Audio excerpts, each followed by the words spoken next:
मिथिला संगीत धाम पर अहाँ सबके स्वागत कर रहल छी। हम अमृता झा एकटा पावन के गीत गाबि रहल छी। अहाँ सबके गीत नीक लागत तो लाइक कमेंट शेयर जरूर करब और सब पबनैतिन के हमरा तरफ से बहुत बहुत शुभकामनाएं। जय मिथिला जय जय।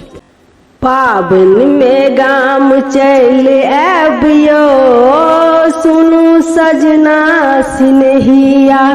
पाबन में गाम चल आबियो सुनु सजना सिनहिया।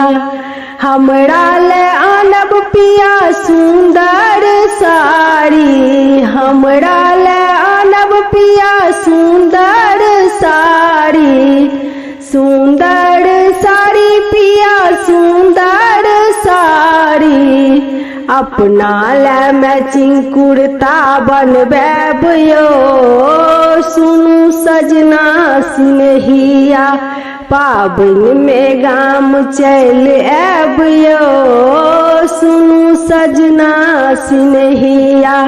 हमरा ले आनब पिया सुंदर लहठी, हमरा ले आनब पिया सुंदर लहठी।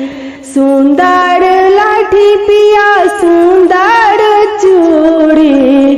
अपना ले पाग बनबैबियो सुनु सजना सिनहिया।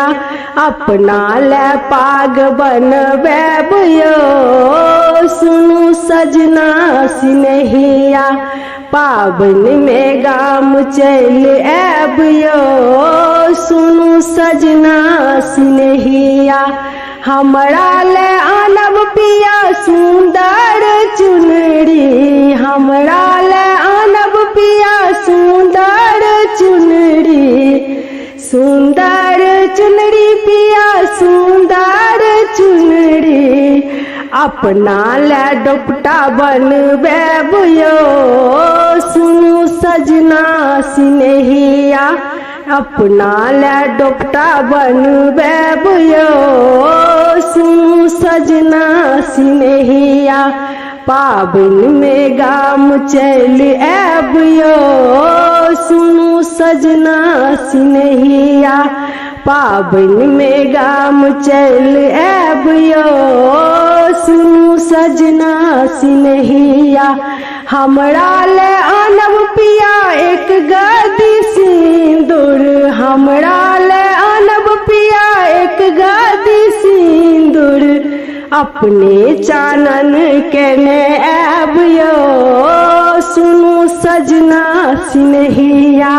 अपने चानन केने आबियो सुनु सजना सिनहिया। पाबन में गाम चल आबियो सुनु सजना सिनहिया।